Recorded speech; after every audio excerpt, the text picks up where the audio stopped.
1.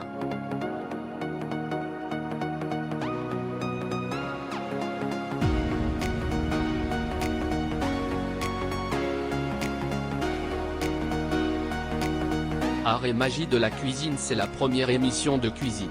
Moins connue que Top Chef ou encore moins exotique que les petits plats de Babette, Art et magie de la cuisine était diffusée de 1954 à 1967 sur RTF Télévision puis sur la première chaîne ORTF.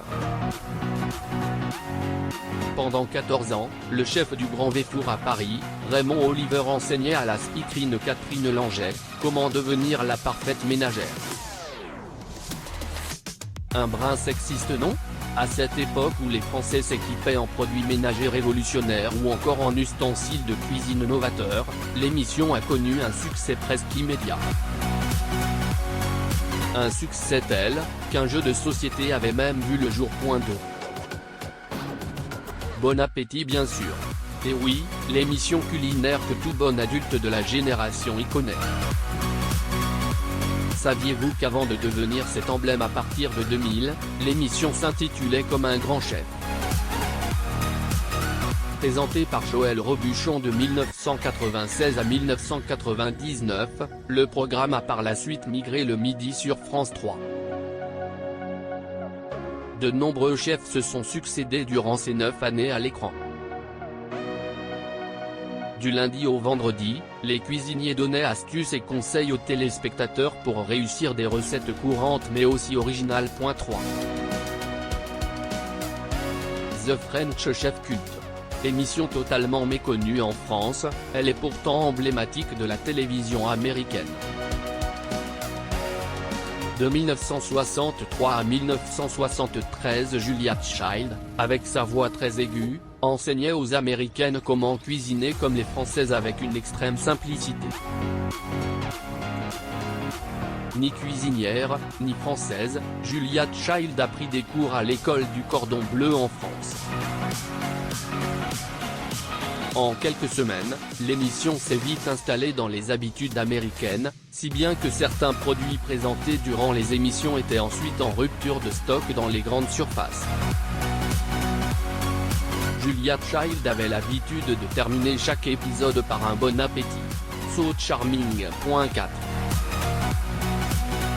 Top Chef. Depuis 2010, Top Chef vit au rythme des couteaux, des fourchettes et du mixeur.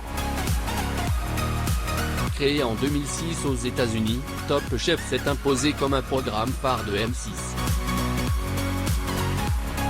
Laissant la place aux professionnels, Top Chef met en avant le savoir-faire français dans la gastronomie. Sous la houlette de chefs prestigieux comme Philippe Etchebest, Hélène Darroze, Christian Constant et bien d'autres, des professionnels sont en compétition pour tenter de remporter la modique somme de 100 000 € et 50 centimes. Le meilleur pâtissier donne leur chance à de simples amateurs.